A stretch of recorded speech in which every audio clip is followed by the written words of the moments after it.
Si se encuentran por ahí, vamos a comenzar con el ABP3. En este caso vamos a abordar el análisis, el estudio de las estrategias metodológicas que se deben emplear en la etapa de la educación infantil.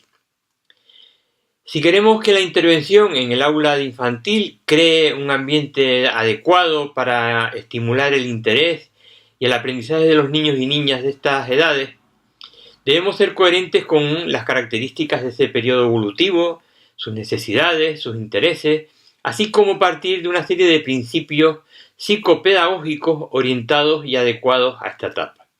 Es decir, la interacción con el entorno, el juego, la globalización, el centro de interés, la socialización, la creatividad, etc. En este tema, por lo tanto, nos detendremos en analizar las estrategias metodológicas que las investigaciones realizadas y la propia experiencia del profesorado han demostrado tener mayor capacidad de adaptación a los requerimientos de esta etapa educativa.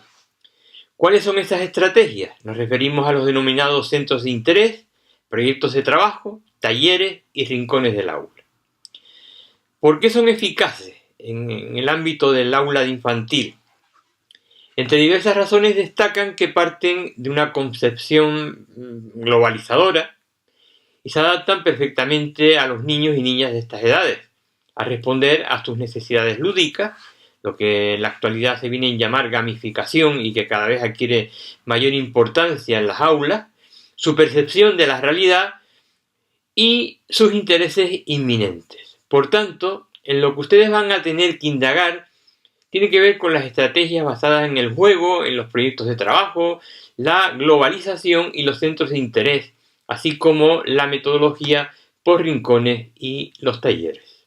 Al igual que los ABP anteriores, cuentan en el aula virtual con una ficha orientativa que refleja las competencias, tanto generales como específicas, que van a trabajar en este ABP, así como los objetivos, estrategias organizativas, pregunta inicial, etcétera, que les guiarán por todo el proceso.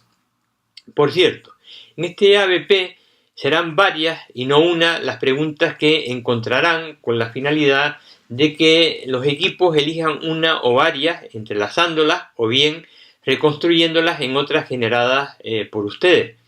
No se trata, por lo tanto, de responder a todas, sino que se trata de que las seleccionen una vez que las analicen y elegir aquellas que responden más a sus motivaciones, a sus intereses. Y además con ello evitamos que en las exposiciones haya una reiteración continua que cree pues un ambiente pues un tanto monótono en cuanto a una repetición de los mismos planteamientos. Estas preguntas pues tienen relación con lo que son los elementos clave de este tema, ¿no? Por ejemplo, el papel del docente en educación infantil consiste en transmitir conocimientos al alumnado de esa etapa, o por el contrario, consiste en proporcionarles instrumentos para que estos lo construyan, ese conocimiento a partir de sus conocimientos previos o experiencia personal. El papel del profesor, ¿en qué se transformaría? Es decir, dentro de este nuevo contexto de metodología activa, el papel del profesor sería diferente, porque se traslada el protagonismo al alumnado y él jugaría otro papel. Definir ese papel, explicarlo, sería otra de las cuestiones que ustedes deberían poder abordar. Otra cuestión es qué fundamentos del constructivismo debemos tener en cuenta como punto de partida para fundamentar la metodología activa. Ustedes en psicología educativa han abordado la teoría constructivista. Bien, la pueden utilizar, o la deben utilizar o emplear para justificar o fundamentar la metodología activa y sobre todo orientada a la etapa de la educación infantil. Otra es de qué forma influye el contexto de aprendizaje para generar procesos activos en el aula.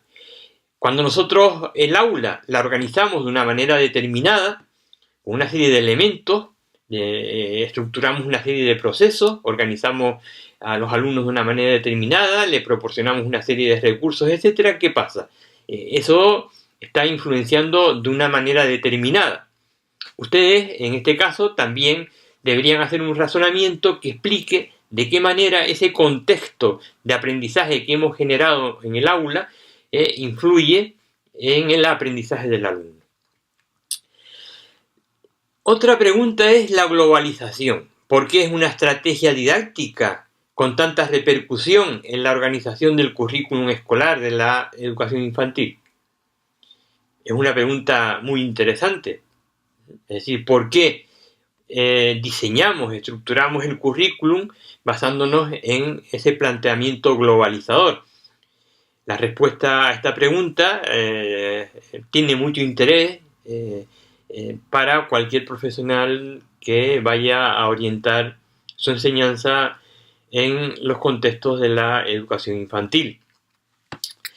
También es interesante saber por qué el trabajo por rincones y talleres responde a una metodología activa basada en el constructivismo. Y por último, también sería interesante responder a por qué el juego constituye un instrumento de aprendizaje de los niños y niñas de educación infantil para conocerse a sí mismos y al mundo que les rodea.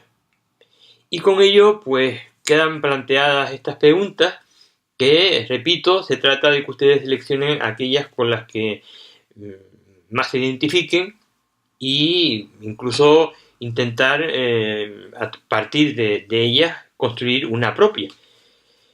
Y por lo tanto, bueno, a partir de ahora, de lo que se trata es de que vayan al aula virtual, lean con detenimiento la ficha orientativa y comiencen a organizar el trabajo en torno a este ABP 3.